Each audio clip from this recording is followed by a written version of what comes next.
Hi everyone, welcome to my design process. The purpose of this video is to share with you all the work, my thoughts, and the process behind my designs. The step 1 is research and brainstorming.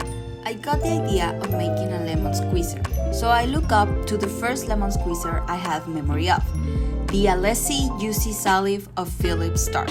If you know this design, you probably know that it's not that functional, but it's an icon of the revolutionary kitchen.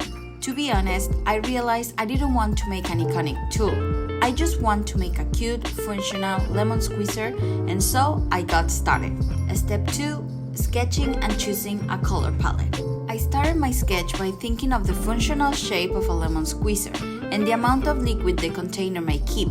Once I got down my ideas and the color palette is set, it's time for Step 3, work on the clay. Sometimes the design process begins here, filling and shaping the clay, which to be honest is my favorite part. As you can see, I start with the cup.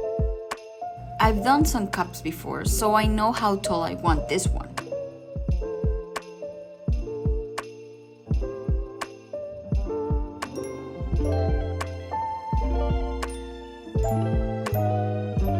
Once I shape it and let it dry a bit, I start shaping the squeezer.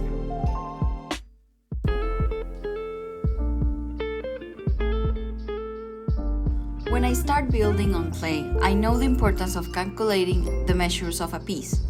Clay shrinks during the drying, firing, and glazing process, so this must be considered every time.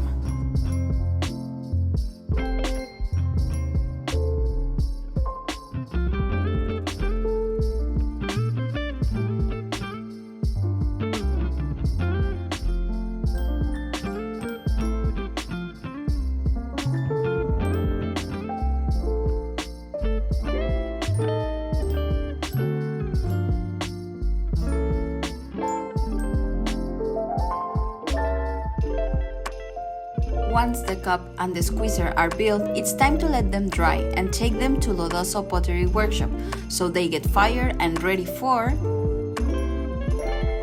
Step 4, the sanding and glazing. Before adding the colors and style on these pieces, it's necessary to sand them. This helps remove any flaws the clay may have and open the pores that will allow the glaze to soak. I draw my shapes on the cup with a pencil, and since it fades with the fire, it doesn't matter if it's not perfectly drawn.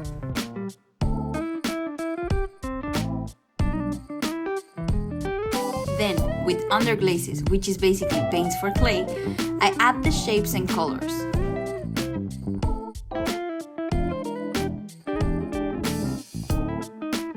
I got my inspiration of colors from places like Positano and Valencia, and also I add fruits related to the squeezer, like oranges, limes, lemons, and of course the leaves.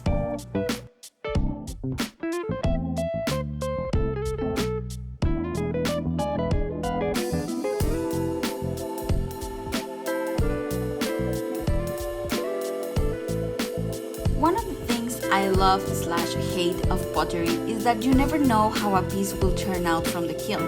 It's a cool feeling, and at the same time it's somehow terrifying. Once the glaze is attached and dry, it's time to get them to the kiln for the final fire, the final piece. These are the results. On the first one, something weird happened with the color. But if you look at this other piece, it turned just as my sketch and how I imagine it. Don't forget to subscribe, and please let me know what you think by sharing your comments. See you next week!